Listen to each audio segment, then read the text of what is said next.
बस बेटा, अब आज मैं आप लोगों को न्यू एक्सरसाइज है पूर्ण संख्याएं। ठीक है बेटा, तो पूर्ण संख्याएं में आप लोगों को छोटी छोटी चीज़ें, पहले बेसिक चीज़ें क्लियर होनी चाहिए। बेसिक चीज़ में क्या है, जैसे सबसे छोटी पूर्ण संख्या क्या होती है, 0 होती है। ठीक है, और दूसरा सबसे छोटी प्राकृतिक संख्या क्या होती है, 1 होती है।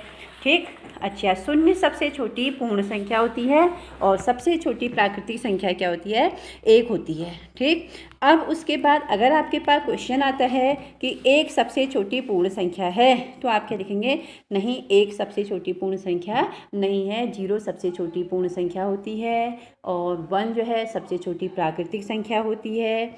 ठीक, और सभी प्राकृतिक संख्याएं पूर्ण संख्याएं होती हैं, क्योंकि प्राकृतिक जो पूर्ण संख्या होती है वो 0 से स्टार्ट होती है। 0 के स्टार्ट होते होते उसमें 1 2 3 इनकी सभी प्राकृतिक संख्याएं आ जाती हैं, इसलिए सभी प्राकृतिक संख्याएं आपकी पूर्ण संख्याएं भी होती हैं। ठीक है, अब हमारी जो एक्सरसाइज 2.1 है उसमें हमारा पहला क्वेश्चन है, 10,999 के बाद अगली 3 प्राकृतिक संख्या लिखिए। क्वेश्चन देखिए, 10,999 के बाद अगली 3 प्राकृतिक संख्या लिखिए कह रहा है। ठीक है बेटा, तो अगली 3 प्राकृतिक संख्या मतलब जैसे 10,999 तो इसके बाद क्या हो जाएगी, 11,000। उसके बाद एक और अगली प्राकृतिक संख्या लिखनी है तो 11,001, उसके बाद 11,002। ठीक है बेटा, तो ये पहला एक्सरसाइज 2.1 का क्वेश्चन नंबर फर्स्ट।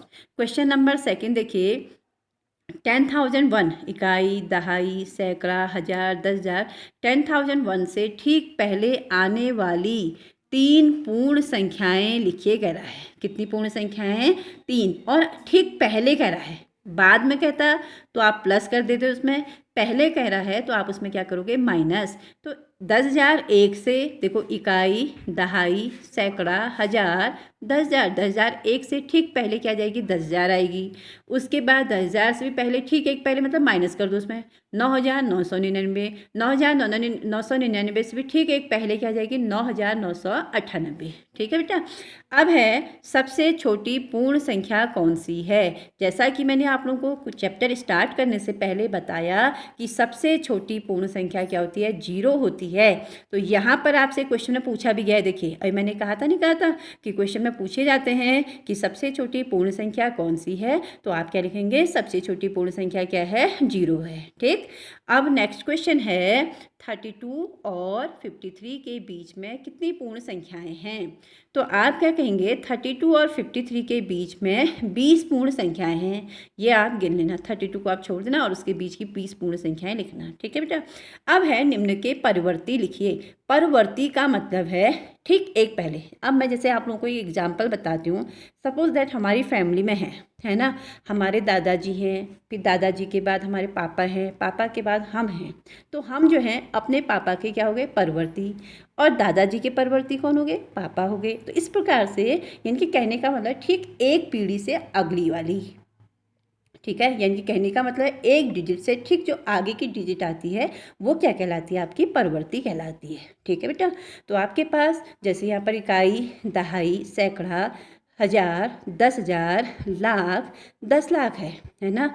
तो इसमें आपसे कह रहा है कि इसकी परवर्ती क्या है, तो 24,40,701।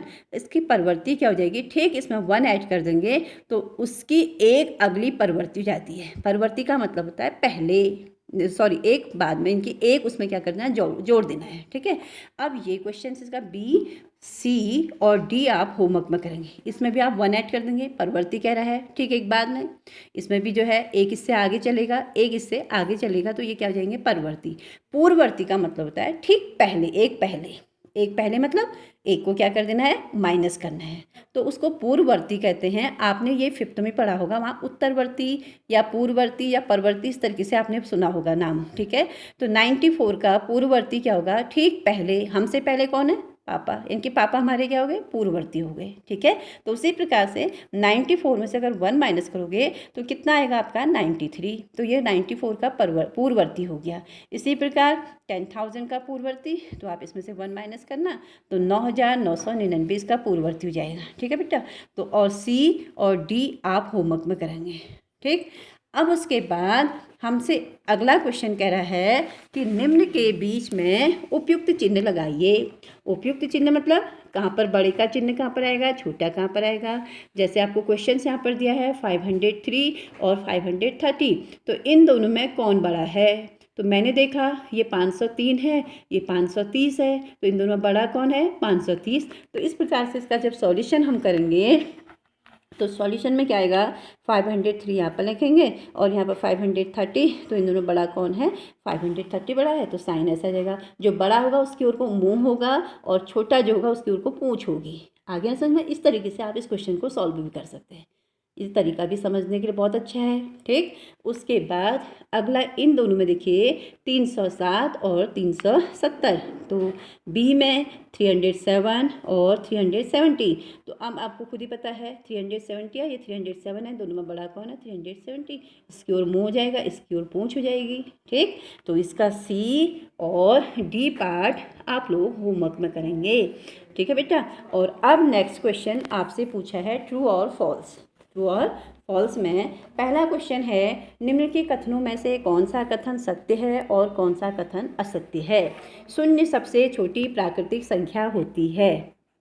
क्वेश्चन नंबर यहाँ पर है, शून्य सबसे छोटी प्राकृतिक संख्या, सबसे छोटी प्राकृतिक संख्या होती है। जैसा कि मैंने अभी आप लोगों को चैप्टर स्टार्ट करने से बताया था पहले कि सबसे छोटी प्राकृतिक संख्या कहाँ से स्टार्ट होती है, 1 से। और जबकि ये हमसे पूछ रहा है कि शून्य सबसे छोटी प्राकृतिक संख्या है, तो आप इसको क्या कहोगे, असत्य। आगे ना समझ में, क्यों, रीज़न भी मैंने आप लोगों को बता दिया है कि शून्य सबसे छोटी प्राकृतिक संख्या नहीं होती है, 1 सबसे छोटी प्राकृतिक संख्या होती है, शून्य सबसे छोटी पूर्ण संख्या होती है। ठीक है। अब उसके बाद अगला क्वेश्चन है इसी का बी पार्ट। बी में हमसे पूछा गया है 400 संख्या 399 का पूर्ववर्ती है पूछ रहा है ना बेटा। तो अभी मैंने आप लोगों को बताया पूर्ववर्ती 400 399 का पूर्ववर्ती परवर्ती होता है। परवर्ती मतलब ठीक एक जोड़ देना है उसमें। अब ये 399 का पूर्ववर्ती मतलब होता है ठीक उसके एक उससे पहले, तो 399 से पहले क्या होना चाहिए था, 398।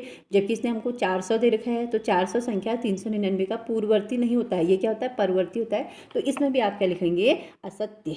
आगे ना समझ में। तो इस प्रकार से इसके जो बाकी और क्वेश्चन हैं ए बी, एक और मैं बता रही हूँ सी आप देखिए क्वेश्चन है आपके पास, शून्य सबसे छोटी पूर्ण संख्या है, शून्य सबसे छोटी पूर्ण संख्या है। तो आपको मालूम है कि शून्य सबसे छोटी पूर्ण संख्या है, इसको आप क्या बोलेंगे, सत्य। क्योंकि सबसे छोटी पूर्ण संख्या हमेशा कहाँ से स्टार्ट होती है, 0 से स्टार्ट होती है। ठीक है बेटा। अब डी में एक और बता रही हूँ मैं, डी 600 संख्या 599 का परवर्ती है कह रहा है। तो अभी मैंने जैसा कि आप लोगों को बताया कि परवर्ती संख्या हमेशा एक उससे बड़ी हो जाती है। तो 599 का परवर्ती क्या हो जाएगा, 600। तो ये भी क्या होगा आपका, सत्य। तो इस प्रकार से 4 पार्ट मैंने आप लोगों को बता दिए हैं और बाकी जो शेष बचे हैं वो आप लोग घर में होमवर्क में करेंगे। ठीक है। अगर आप लोगों को कोई भी प्रॉब्लम होगी तो आप मेरे नंबर पर मुझसे कॉन्टैक्ट करके पूछ सकते हैं। ठीक है बेटू, ओके।